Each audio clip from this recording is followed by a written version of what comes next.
आज की ये वीडियो शुरू करने से पहले मैं आपसे सिर्फ एक सवाल पूछना चाहता हूँ। क्या आप अंदाजा लगा सकते हैं कि इसी वक्त हमारे देश के किसी कोने में किसी मासूम बहन या बेटी के साथ क्या हो रहा होगा, जब आप और मैं इस वक्त अपने घरों में बैठकर यूट्यूब पर ये वीडियो देख रहे हैं। नेशनल क्राइम रिकॉर्ड्स ब्यूरो यानी NCRB की जो सरकारी रिपोर्ट मेरे हाथ में है, उसके आंकड़े इतने खौफनाक हैं कि किसी भी इंसान की रूह कांप जाए। सरकारी आंकड़ों के मुताबिक भारत में हर एक दिन में औसतन 80 से 86 रेप के मामले पुलिस थानों में दर्ज होते हैं। इसका सीधा और डरावना गणित यह है कि हमारे देश में हर एक महीने में करीब 2600 से ज्यादा और साल भर में 31,000 से भी अधिक मासूम चीखें सिस्टम की फाइलों के नीचे दफन होती हैं। आज हम किसी पार्टी का पक्ष लिए बिना राजनीतिक से ऊपर उठकर दोनों बड़ी सरकारों का काला चिट्ठा खोलेंगे, जिसे देखकर आप खुद तय करेंगे कि क्या वाकई सत्ता बदलने से हमारी बेटियों की किस्मत बदली है या सिर्फ राजनीतिक के चेहरे बदले हैं।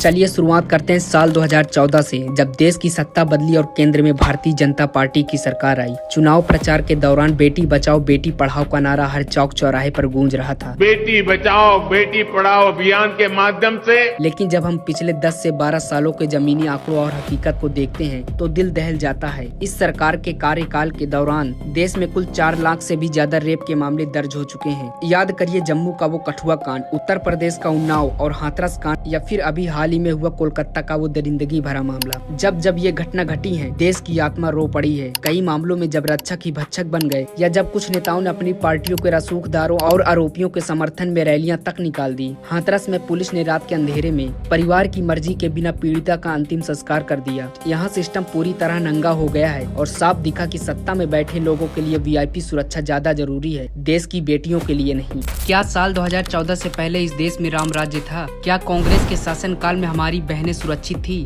जब हम इतिहास के पन्नों को पलट कर देखते हैं तो कांग्रेस का दौर भी उतना ही दागदार नजर आता है जितना आज की सरकार में है। साल 2012 का वो दिल्ली का निर्भया कांड कोई कैसे भूल सकता है। उस एक घटना ने पूरी दुनिया के सामने भारत का सिर शर्म से झुका दिया था। कांग्रेस के शासन काल में भी हर साल औसतन 25,000 से लेकर 33,000 के बीच रेप के मामले दर्ज होते थे। उस वक्त भी थानों में पीड़ितों को डराना धमकाना, बड़े नेताओं के दबाव में आकर मामलों को रफा दफा करना या रसूखदार अपराधियों को बचाना एक आम बात थी। सच तो यह है कि जब विपक्ष में बैठे नेता आज हाथरस या कोलकाता पर छाती पीटते हैं तो वो भूल जाते हैं कि जब वो खुद सत्ता में बैठे थे तब भी देश की सड़कों पर बेटियां सुरक्षित नहीं थी। हकीकत यही है कि हर राजनीतिक दल ने महिला सुरक्षा को सिर्फ चुनाव जीतने का हथियार बनाया और घोषणा पत्र का हिस्सा बनाया। अब हम बात करते हैं कि कितनों को न्याय मिला और कितनों को सजा मिली। हमारे देश के कानून और कोर्ट के कड़वे सच की, जिसे सुनकर आपका न्याय व्यवस्था से भरोसा उठ जाएगा। कानून कागज पर चाहे कितना भी कड़ा हो, लेकिन हकीकत यह है कि भारत में रेप के मामलों में सजा होने की दर यानी कन्विक्शन रेट सिर्फ 27 से 28% के आसपास है।